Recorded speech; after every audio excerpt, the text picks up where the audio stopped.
The story begins on a somewhat sad note with the news of a boy who had been trapped in a warehouse for 12 years. The police are there along with a man who took the kid when he was just 6 years old and was never seen again. The man is taken through the crowd as everyone keeps asking about the crime. Meanwhile, one of the warehouse doors is broken open, and inside they find a man standing still with a book in his hand surrounded by books. The long-haired man is reading a book about brain science, and the investigators comment that, judging by the signs of abuse on his body, he was probably the victim. The scene shifts to the hospital, and from what is being said, many people want to get in to interview the boy. Lying in bed, the doctors state that his name is Shin Woo-jin, and he is 18 years old. The standing doctor informs them that the boy is malnourished, has several inflammations, and some external injuries. However, the boy remains there, saying nothing. The female doctor thinks he is very handsome, and it's a shame he was trapped and forced to work for 12 years. The standing doctor then mentions that it seems he has suffered some hearing loss. She sighs and then writes on a piece of paper, asking his name and whether he can speak out loud. He glances outside and she asks him to say what he is called. The boy responds that he is called the son of a very hardworking mother. Sometime earlier, under the scorching sun,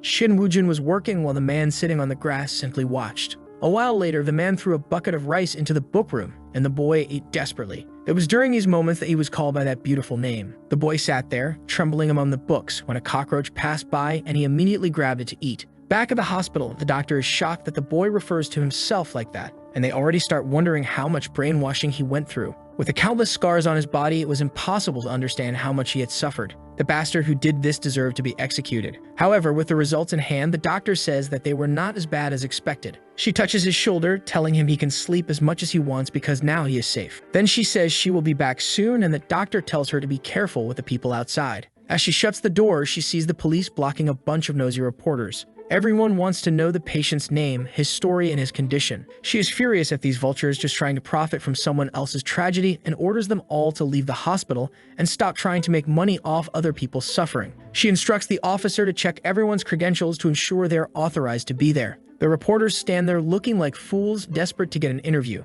Meanwhile, our boy is lying in bed like a mummy sleeping. He glances at the ceiling, thinking that must be the famous fluorescent light. Looking to the side, he notices something on his arm and a room in the background, which must be the bathroom. Then he notices the old man in the other bed, who realizes he is being watched. The man asks if he is the kidnapped boy and comments that his life must be quite strange. However, he doesn't seem to care and says that his life might become even more difficult now. Our boy is a bit confused and looks at the man's ID card, which reads Kim Nam-soon, 57 years old with an open femur fracture. He notes that the man is 1.67 meters tall and weighs 67 kilos. The skin on his hands and arms is dry and rough, indicating that he works in an environment where he is constantly dehydrated. The old man is there, calmly enjoying himself, while Ji notices that he has no watch or ring marks. Not interested in accessories, does physical labor, and has no wife. Judging by the location of the fracture and considering all these details, this man was doing plastering work when he fell from a low height. Since he didn't even have time to use his hands to grab onto anything, his brain automatically sent a signal for him to try to brace himself with his leg.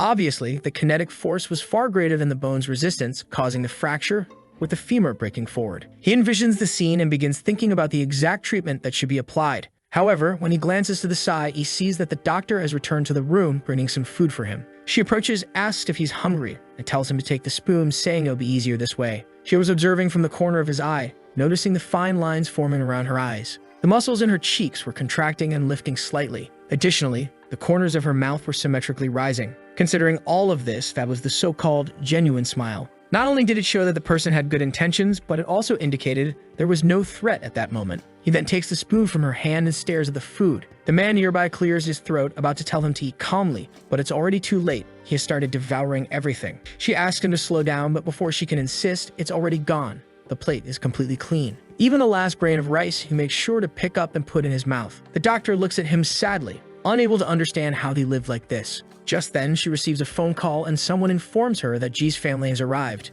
She turns to the boy and tells him that his father and mother have come. By watching her mouth movements, he is able to read the words. He remembers that father and mother are related to something called family. The woman asks if she should bring them in, but before he can answer, she has already left to get them. Clearly, there was no need to ask. Our boy watches her leave and glances at the clock and starts counting the seconds until they arrive. He counts from 1 to 10, then 30, 1 minute and 10, 1 minute and 20. Suddenly, something inside him seems to awaken his hearing. Some kind of energy surges through Shin Woo-jin's head, and he doesn't know what's happening, but it feels like letters are raining down. He is still caught up in counting the numbers when he starts noticing people approaching outside. His hearing is so sharp that he can clearly distinguish the figures and the conversation taking place. A sable footstep on the floor sounds like an explosion next to him. Startled, he sits up and hears them discussing the patient's stability and whether that should be the priority. They agree that they need to ensure Shin Woo-jin doesn't get scared. Then they announce that they are entering, and our boy sees a couple. The father and mother stand there recognizing the boy, while he, clearly confused, does not understand what is happening. But they immediately run to him, calling his name, saying they missed him so much,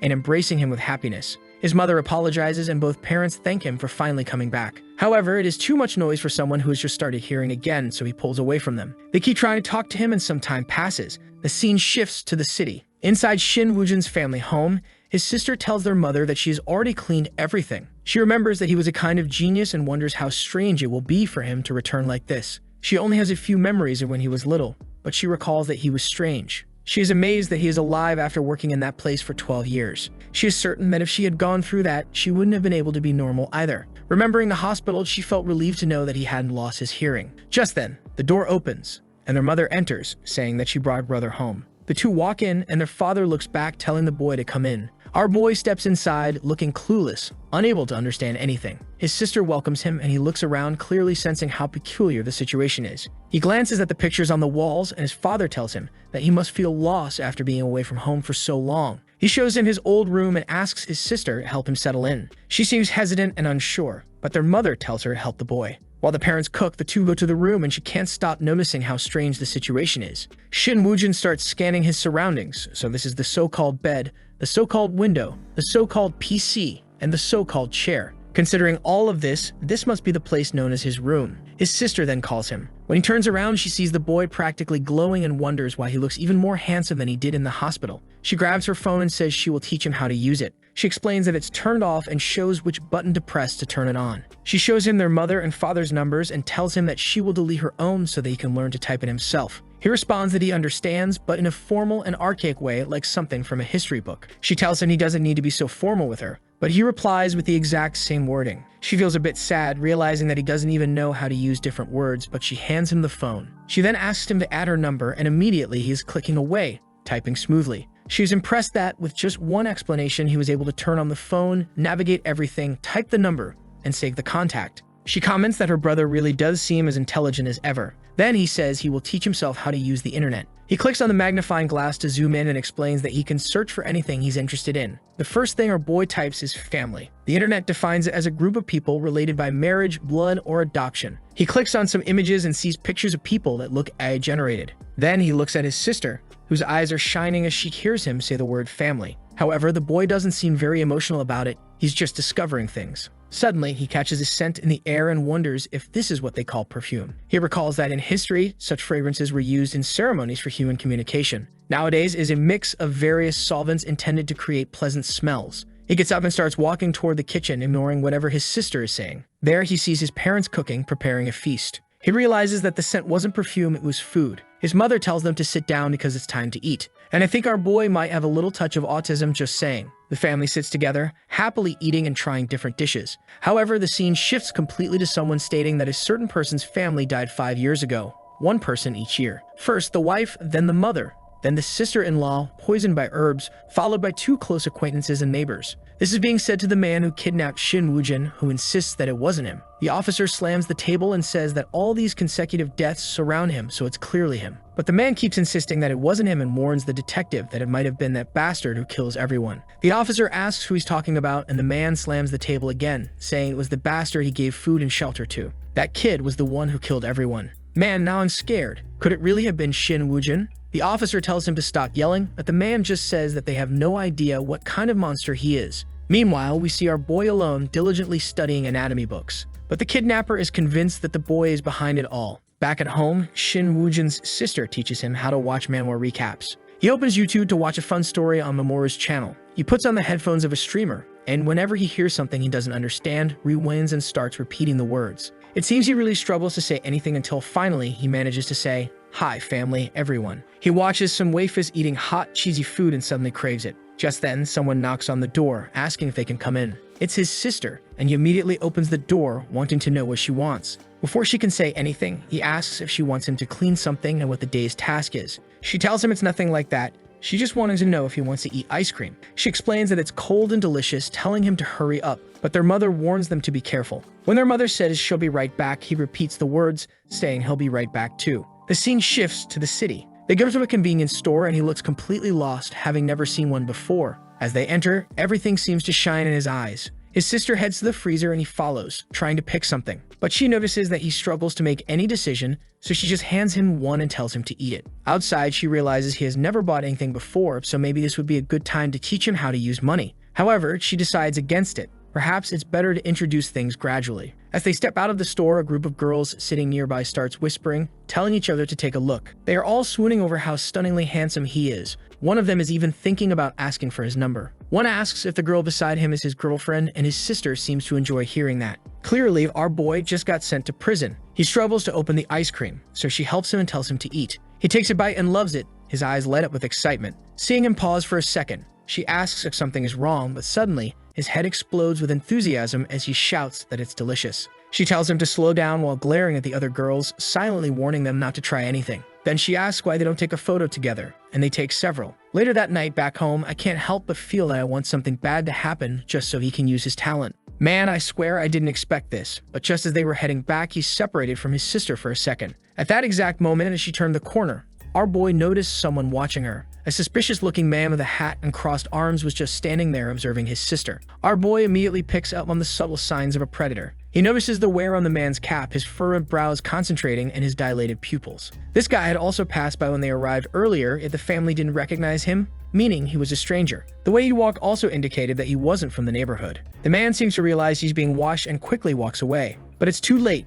Our boy has already seen everything. His shoulders and back are damp with sweat. His pants are more wrinkled in the back than usual. There's a mark on the bottom of his shoes showing signs of pedal wear, but the small imprint suggests he rides a motorcycle. From these details, our boy deduces that the man's at least 40 years old, lives alone, is left-handed, and much more. He calls out to Bomi, who asks why he's standing there like a weirdo. She looks around trying to see if there's a problem. Well, he just tells her to go inside first. She's confused and steps closer, asking if something is wrong. But he only insists that she go inside first. Still, she refuses and says that it's too late. They should go in together. With no choice, Eve is dragged inside. The stalker got lucky. He was about to die, I think. I don't know, just a thought. With that, night fell, and our little genius with peculiar traits stood in front of the window. A voice in his head told him that if he wanted to protect his family, he should stay out of it. But he responded that this was his family. The voice said that calling the police was foolish. That wasn't how you protected your family. Shin Woo-jin replied that he couldn't allow a monster like that to appear because it wouldn't be able to adapt to the world. But the voice argued that it had done everything necessary for him to survive. Without its existence, he would have died a long time ago. Still, Shin Woo-jin insisted that he would have survived on his own and that the voice shouldn't even exist in this world. The voice countered, saying that if it was a monster, then what did that make him? With a twisted smile, it asked if he truly thought he was better than it. Shin Woo-jin replied that he was the owner of the body, while the voice was just one of the personalities he had created. Clearly, this boy was dealing with a serious mental challenge. And the worst part was that the voice responded by calling him crazy, claiming that it was actually the true owner of the body, and this calm personality was just temporarily in control. The other version of him fed on problems and anxiety. Every time he fell into a spiral of those emotions, it inevitably took over. However, he had learned how to pull it from his subconscious and use its knowledge to the fullest. It was like a sharp beast, dangerous but useful. He then told it that it could come out. The boy had the secret assassin system, and he activated it. Outside, the rain poured down, and he grinned like a maniac, opened the door, and stepped out calmly. He descended the stairs and began walking down the street, while the not-so-suspicious man stood there with an umbrella. As he passed by, the man turned slightly, and our boy stood still, feeling the raindrops, calling them a gift. He looked at the man and said that he had truly been preparing for a day like this. The man in the hat looked confused, not understanding what he meant. But the predator approached and told him not to be so boring. Our boy glanced at his clothes and his arm. Then he said it was sad that he knew the man so well, yet the man didn't seem to know him at all. He already knew that the man had eaten soup for lunch and worked as a delivery driver. From the dirt on his boots, he lived near the mountains. Additionally, there was only cat fur on his sleeve, which meant he had likely killed a stray to practice. The man flinched, startled, and asked who he was. Shin Woo-jin fixed his hair and prepared to respond, but instead he kicked the man so hard it might have broken his leg. The guy slid, collapsed to the ground, and immediately turned over in desperation. He tried to ask who Shin Woo-jin was, but instead the boy simply showed the scars on his body. He approached and warned him that if he ever came to this neighborhood again, he would either leave dead or with twice as many scars. The man scrambled up, twisted awkwardly, and ran away. The lunatic stood in the rain, smiling, saying the sound was beautiful. 1 day, 2 days, 3 days, 4 days passed. His sister handed him a book to start studying, but the boy was already marking answers at lightning speed. She told him that he was supposed to read first and then respond, but he explained that he had already read everything. She thought he must be crazy and decided to check his answers, convinced he had made mistakes. But as she went through them, she saw that they were all correct. She hesitated, unsure if he had really answered everything. She grabbed another book and told him to try that one too. In 1 second, he had already filled in all the answers. She snatched the book from his hands and declared that the boy was a genius. But he said that he didn't want to be a genius. He just wanted to be a normal person. He knew that being this so-called normal person was incredibly difficult, but that's what he wanted to be. She started imagining all the things he must have gone through in that place. She looked at him, tears in her eyes, convinced that he had endured so much. Analyzing her expressions, our boy knew for sure that she was sad. He placed a hand on her head and told her not to be like that. Then he went to the table, wrote something down, and handed it to her. Confused, she looked at it and was surprised. The message said, "A good boy gets sad. When your body temperature drops, your immune system weakens. Additionally, sadness affects your taste buds, which can lead to weight gain and cardiovascular problems. Not to mention, the release of cortisol hormones can make you even more stressed and worsen your sleep quality. Sadness activates a part of your brain that drains more energy, leaving you even more exhausted." Confused, she asked how the hell he knew all that. He simply replied that he had read countless books. At that moment, their mother called them to eat, and he ran off. Meanwhile, his sister stood there, looking like a fool, unable to process what had just happened. Every night he kept watching YouTube, and of course, the boy was checking out all kinds of videos. Even a genius like him couldn't resist, huh? The moment he saw a cleavage, the video practically opened itself. Magic. The girl on screen kept tasting different foods, reacting in various ways while he watched carefully. When he opened her channel, he saw that there were tons of videos. He watched her cook, analyzing every single movement. I'm starting to think this kid is becoming obsessed with her in a not-so-healthy way. Somehow, he seemed to feel that she was similar to him. He wondered if acting like her would make others see him as a normal person. During a conversation with his parents, they asked what he wanted to be when he grew up. The mother said they should give the boy some time because as long as he was healthy and happy, that was enough. Our boy responded that he wanted to be a normal person, like a regular guy working in a regular office doing a regular job. Yeah, it's pretty clear what he wants. The next day, he went to a police station, stating that a normal person with normal actions would report suspicious behavior because that was the normal thing to do. Inside the violent crimes unit, an officer told a suspect to just tell the truth. He said everything had been caught on camera, so it was obviously him. The blue-haired guy denied it, saying he didn't even own a cap like that. But the exhausted investigator said that everyone had seen it, so he should stop lying. The guy kept insisting that it was impossible for them to have seen him there when he wasn't even there. And just at that moment, Shin Woo-jin walked in. The whole atmosphere changed for Detective Kim Mi-hyun, who seemed to recognize him. I think he was one of the officers who saved him that day. Yeah, that makes sense.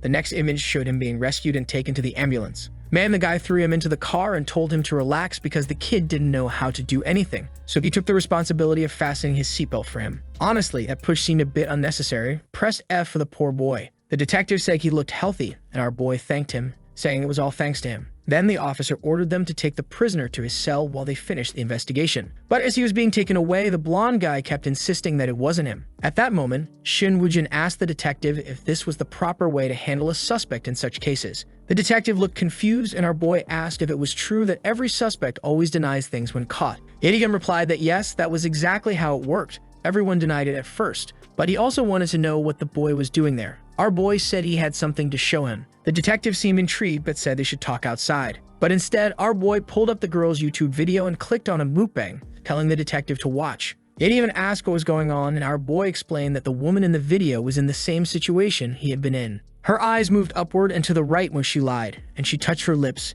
a sign of anxiety and nervousness. Before eating, she bit her lip, which showed she wasn't actually happy with the situation, even though she kept saying the food was delicious. Combining the eye movements with these actions, he was certain she was lying. Her words and actions didn't match. Not to mention, both of her shoulders were slightly pulled in, something that only happened when someone felt unsafe or under attack. She was defending herself, but in a situation where that shouldn't be necessary. She also covered her mouth whenever she was about to say something, which indicated that she was trying to hide the truth, something people do either voluntarily or involuntarily. Touching her necklace was another psychological relief action, a way to seek stability. The detective stood there, completely lost, not understanding what the boy was talking about. Our boy told him to look closer, that she was asking for help. She formed an S with her finger, then left a hairband in the shape of an O, and finally she wrote the last S with her noodles. Considering all her micro-expressions, which wouldn't make sense individually, he was certain that she was being held captive. The detective didn't believe him, saying he was exaggerating. There was no way she was being held somewhere. Our boy said that whoever was doing this was getting bolder, starting with just a hand movement and now shaping letters with food. Ignoring the detective's reluctance, he stated that she was probably around 20 years old, grew up poor, or likely had no family. The people doing this weren't just one or two. They were multiple individuals, probably around her age. Our boy already pictured himself with the detective at the crime scene. The detective asked if he knew the girl. He said he had no idea who she was, but since he had been in prison for so long, he understood very well how someone in captivity behaved. Then he asked the detective if he believed that when multiple coincidences stacked up, they became the truth. He then said he was sure that the clothes the detective was wearing had been bought by his mother. The detective looked startled. He was shocked that the boy had guessed correctly. But our boy simply called it a small coincidence. Then he said that the suspect in the holding cell either played the violin or viola as a hobby, but not professionally. The detective was confused about how he could know something like that. Shin Woo-jin stated that if he was right, the detective had to believe the evidence he brought about the girl. The detective assumed that the boy must be looking for a job, but Shin Woo-jin said that wasn't the case. He just wanted to work in an office like a normal person and was simply reporting information to the police as any citizen would.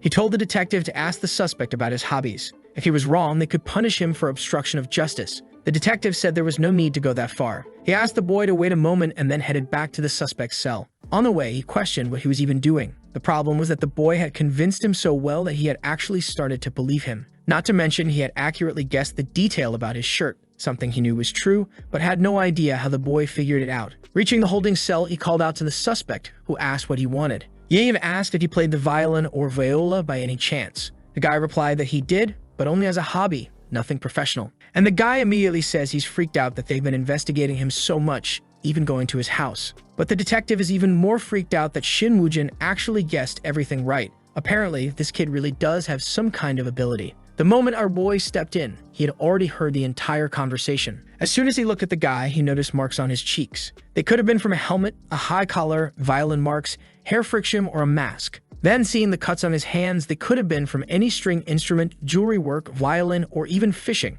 Accumulating all these details, the only activity that matched all of them was playing the violin. The detective walked back into the room and asked where the boy had gone. The guy shrugged, saying he had no idea. As the detective approached the table, he saw something written down. It was a note from our boy, saying that now he had confirmed 2 coincidences. Maybe it was time to go for a third. The girl from the videos was clearly desperate, and our boy left his number. With no real options, the detective sighed and asked a colleague to look up the girl's channel. Meanwhile, our boy was casually boarding a bus. His mother had already made him a transportation card, so he got on smoothly, sat by the window, and thought back to a conversation with his father. That day, his uncle had also been there and asked what our boy wanted to do for work. You already know his answer. He wanted to work in a normal company, just like his uncle. But even though he said that, his father knew that his uncle's company was anything but normal. Still, Shin Woo-jin asked if he could visit the place to see how it worked, and his uncle said yes, he could stop by any time. Looking at the map, he considered the bus speed, stops, and traffic and calculated that it would take exactly 32 minutes to arrive.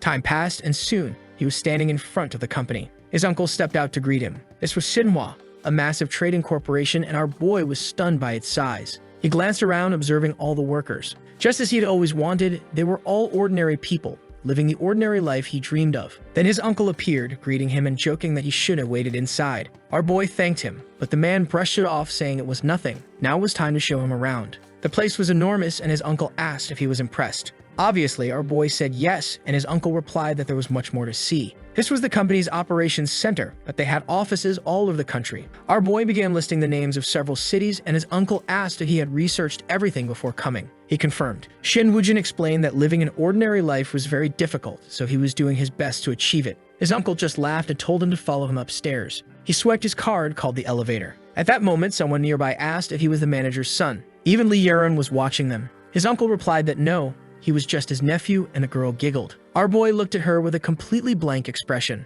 Just as she was about to ask if he was in high school, he anticipated her question and asked her the same thing instead. She was momentarily confused, but his uncle cut in, saying they were running late, and pushed the boy into the elevator. He told the girl to enjoy her snack and waved goodbye. They reached the 7th floor, where his uncle told him to take a look at the office. People were busy working, some saying thank you, others speaking in Chinese. His uncle had him sit in a chair and asked if he felt like an office worker now. Our boy shook his head. He still had to work really hard to achieve that. Just then, a man informed his uncle that someone had called to cancel a contract with Saudi Arabia. His uncle ordered them to arrange a meeting immediately and gather everyone in the conference room. As they took the elevator back down, some coworkers mentioned that they had planned to eat with him at the cafeteria, but urgent business had come up. They simply nodded in understanding, and just like that, he was back on the first floor. As he was leaving, he bumped into the girl again. She smiled and said, "Looks like we meet again." But all our boy could think was that if she was a high school student, she shouldn't be in this company at 11 in the morning. Maybe she was the manager's daughter. After all, she didn't seem intimidated by adults.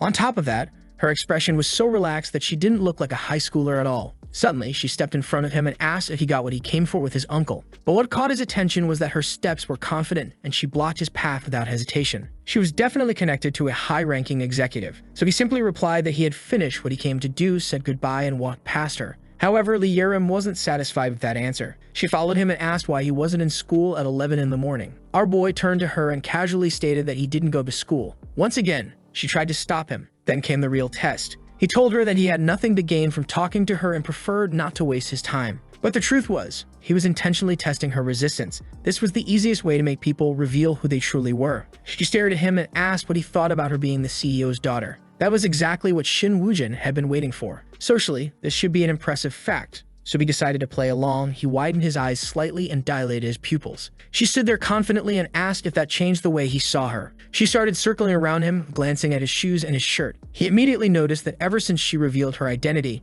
she had been sizing him up, as if she truly believed herself to be superior, completely unaware of how rude she was being. From her calm smile, he could tell that she now felt even more confident, having fully regained control of her emotions. She asked if he was in school, and the moment he said no, she invited him to hang out, saying she was bored. However, he caught the combination of her dilated pupils looking upward, the slight droop in the corner of her eye, and the half-smile that carried a hint of pity. That was an expression of greed. At that moment, she saw him as nothing more than a toy. But while she thought she was playing with greed, he planned to manipulate that very feeling to use her however he wanted. She insisted again, and he said, "All right then." But he already knew. There was a high chance she was either a narcissist or a sociopath. Man, our boy is analyzing this girl like he's winning, but she's spiraling straight into darkness. She casually walked ahead, saying she knew a good place and that they should hurry. He asked where it was, and she didn't even bother to answer. Again, he noticed this girl thought the world revolved around her. Sometime later, at a restaurant, she asked if he wasn't going to school because he wanted to become an idol or something. He simply replied, "Something else."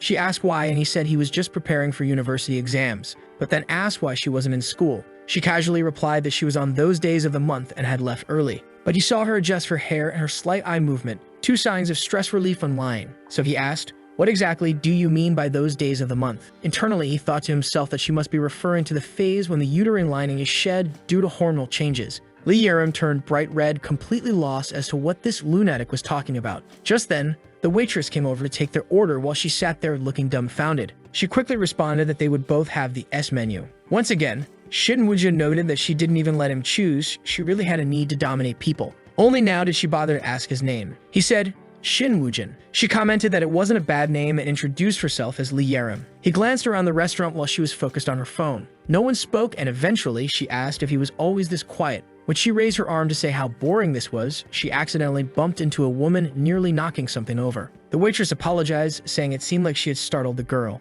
Yahello remained silent for a second before saying it was fine. Shin Woo-jin then remarked that she seemed quite sensitive, considering nothing even happened, yet she reacted that way. She repeated that it was because she was on those days of the month, but Shin Woo-jin was now certain she was just lying. At that moment, her hair tie fell to the floor. She bent down to pick it up, but before she could, he held onto the edge of the table. Confused, she asked why he did that. He explained that he was preventing her from hitting her head on the table's corner. For a brief moment, she seemed touched, but then quickly brushed it off. Then he said he was sure that something bad had recently happened to her. She told him to stop making baseless assumptions, but he simply responded that she looked really tired. She kept fixing her hair, telling him that he should worry about himself since he was so pale, like someone who never went outside. He ignored her completely and tasted the food. Seeing him pause for a moment, she smirked and said she knew he must have found it delicious. The soup was almost as good as the one from Restaurant K in Busan. Shin Woo-jin, already plotting, noted that she had fallen for his bait. He decided to mirror some of her words to make her feel more at ease and asked what this Restaurant K was and who she went with. Excited, she said she had gone with someone named Kim Yina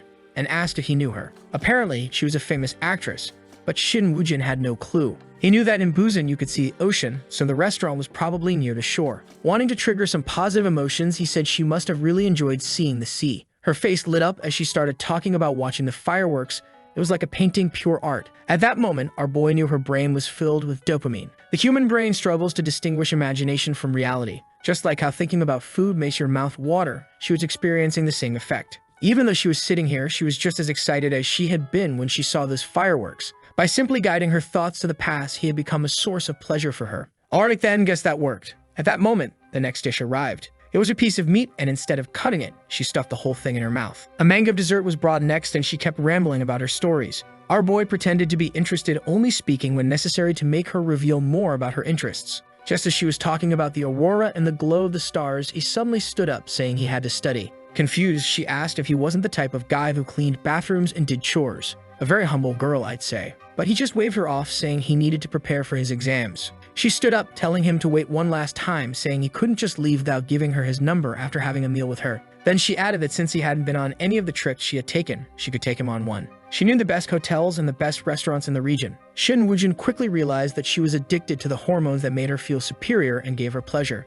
That indicated she had trouble forming genuine connections with people and probably had weak family ties. So he handed her his phone and told her to write it down. She was confused, noticing that he hadn't even set a password. But he just took the phone back, thanked her for the meal, and walked away without another word. She stood there, watching him go, still trying to figure him out. But she wasn't giving up. As he walked down the street, she suddenly appeared again, asking where he lived. He ignored her completely, his attention focused on something happening in an alley. She stepped closer, asking what he was looking at, but he blocked her view and told her not to look. Then he informed her that someone had just been stabbed. The man in the alley turned around and then took off running. Well, now he had been seen. Too late, he was marked. Without hesitation, Shin Woojin bolted across the street, phone already in hand. He rushed toward the injured man, placed his hand on the wound, and thought to himself how difficult it was to live an ordinary life. He reported the stabbing, called the police, and gave them the address. At the same time, he checked the man's pulse. It was dropping fast. The brain was speeding up his heart rate to compensate for the blood loss. He asked the man for his blood type. The man weakly responded B. Shin Woojin stated that the hemiperitoneum was severe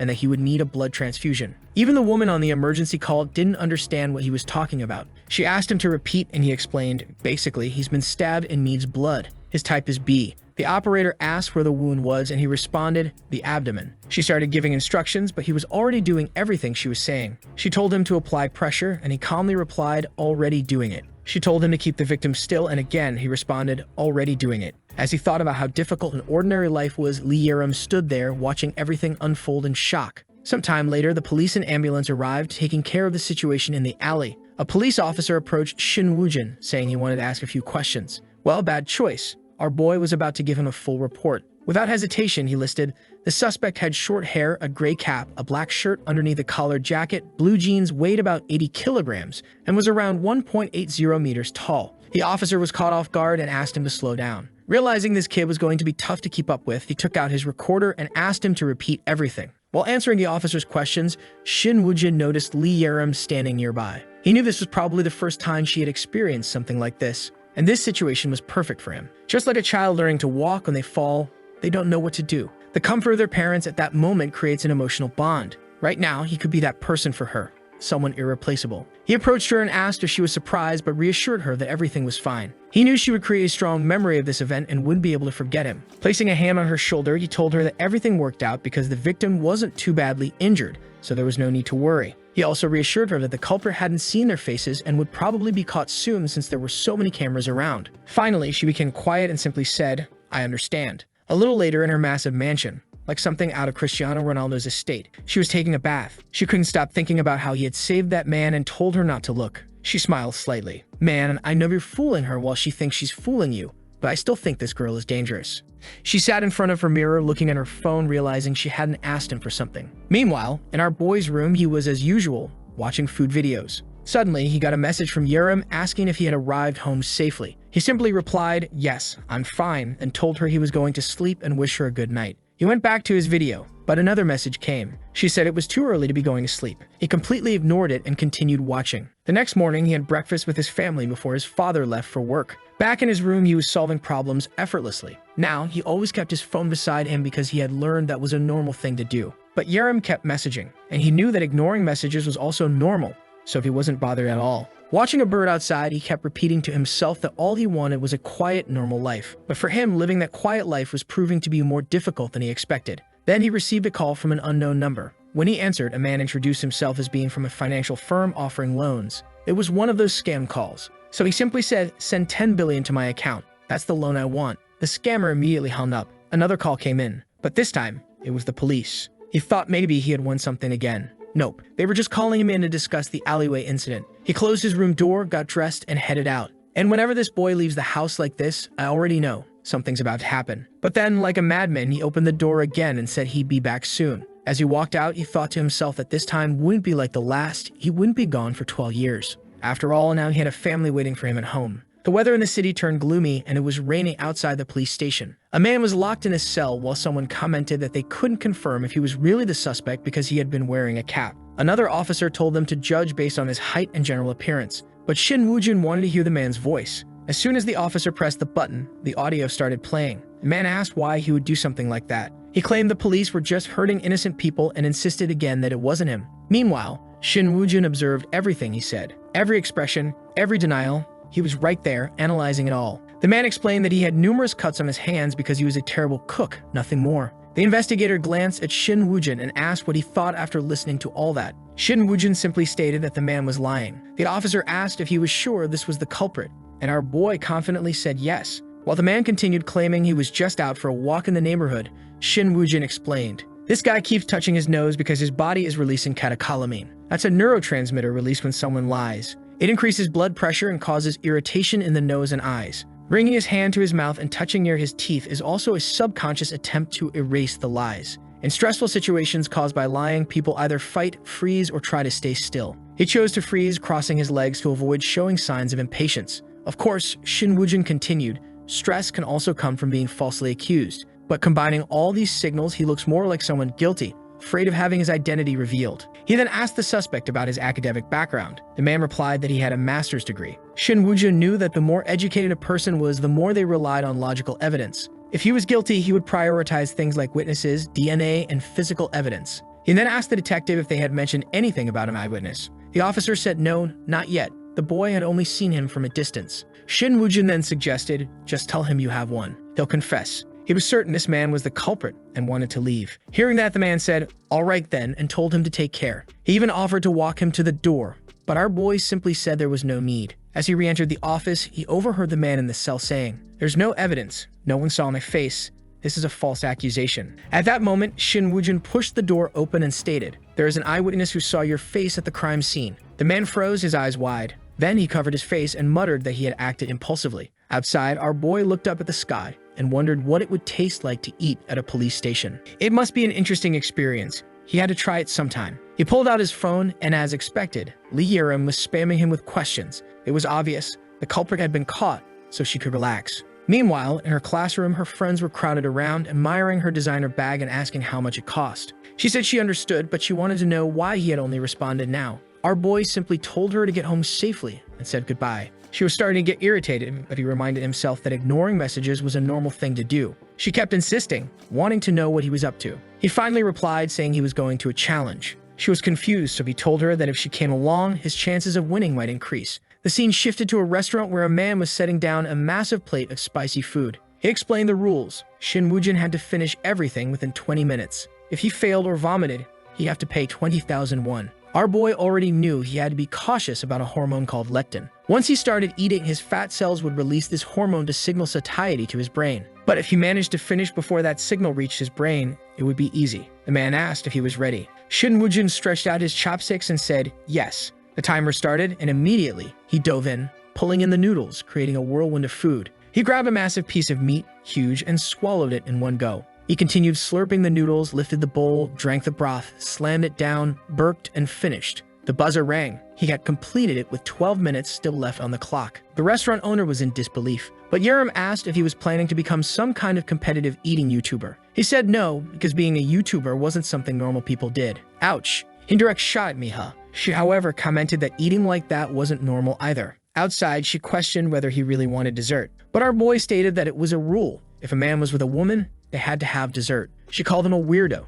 and some time later they were sitting together eating dessert. He had even started using YouTuber slang, and she told him he needed to stop watching so many videos. That afternoon, as she got into her car, she told him once again to stop watching so much YouTube because it wasn't normal. She told him to hurry up and get in the car. She'd give him a ride. But clearly, he must have refused because looking through the window, she could see he was walking away. She thought to herself that he was strange, peculiar. Back home, He was watching YouTube when he received another call. He assumed it was another scam, but when he answered, the person on the other end asked if he was Shin Woo-jin. He confirmed and asked who it was. This time, it was Detective Kim Ye-hyun, calling about the channel Shin Woo-jin had pointed out earlier. Not only was there one person involved, but there were actually 10. It turned out the girl had run away from home multiple times before, and the people who kidnapped her took advantage of that, knowing no one would look for her. That was something our boy had already suspected. The detective congratulated him and asked how he knew all of that. But all Shin Woo-jin wanted to know was whether she had returned home safely. Kim Ye-hyun assured him that she was fine and at home. Since everything was settled, he now wanted to take our boy out for dinner. Apparently, this was all part of Shin Woo-jin's plan.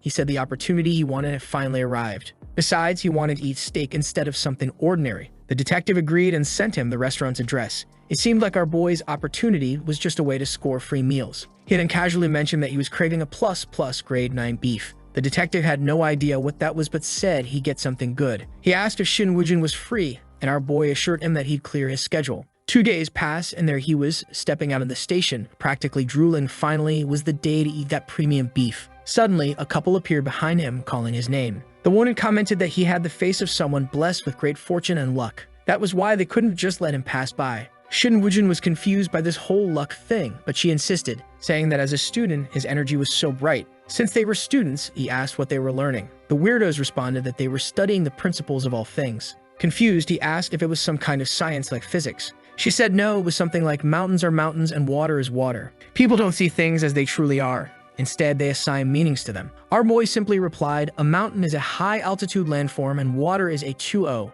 That's it. I think these two in front of him were just lunatics. The man then said he was so handsome that he must have an ancestral spirit sitting on his shoulder. Now he was even more confused, and the woman asked if he was very devout. At that moment, he realized they were talking about ghosts. The woman clarified that they weren't ghosts, but ancestral spirits. But he pulled out a diagram of the human eye and started explaining how information is acquired through the retina and how the brain maintains balance. His detailed breakdown of human vision left the two completely stunned. They started questioning whether they had undergone some kind of evolution or mutation. Could they really see energy waves and spiritual auras? The man turned to the woman and whispered that they had just met someone even crazier than them. They needed to leave. She agreed, saying they'd see him another time. But noticing her body language, she said, I'm not that scary, am I? They quickly turned around and assured him that no, he wasn't scary, but they had something urgent to do. Yet our boy started following them, saying, let's talk more about these ancestral spirits. That was enough. The two took off running. Behind him, someone had been recording everything. A man introduced himself as Kiriti from YouTube. He said that those two had been scamming people for a while,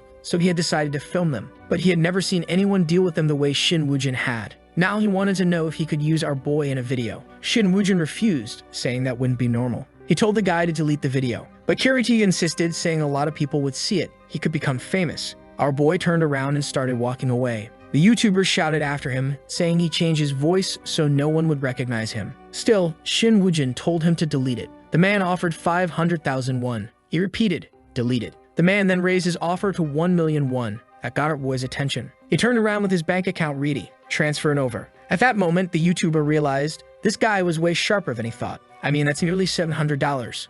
Not bad at all. At the restaurant, the detective asked what he wanted, and our boy immediately requested the most expensive steak. Seeing the detective tremble at the sight of the prices, our boy said that anything else was fine. But the detective shook his head. No, he would pay for it. So he ordered 3 portions. Turning to our boy, he said he truly wanted to thank him. If he had arrived at the crime scene even a little later, everything would have gone wrong. At that moment, the girl was about to jump off a building. Our boy simply nodded, saying it was good that everything worked out. Then the detective asked how he was doing. Our boy responded, just trying to live an ordinary life. The detective thought that made no sense. After observing him these past few days, he was convinced that the kid was studying to become some kind of crime investigator, probably as a trauma response from his past experience. Finally, the legendary steak arrived. Both of them lit up as soon as it touched the grill. The moment he took a bite, Shin Woo-jin froze. He had turned to stone for sheer flavor. The detective, confused, took a bite as well and was just as stunned. Sure, it was expensive, but it was worth every cent. They continued eating until the night ended. Our boy kept up his studying, living peacefully with his family, focusing on his goal of living a normal life. Now it was winter,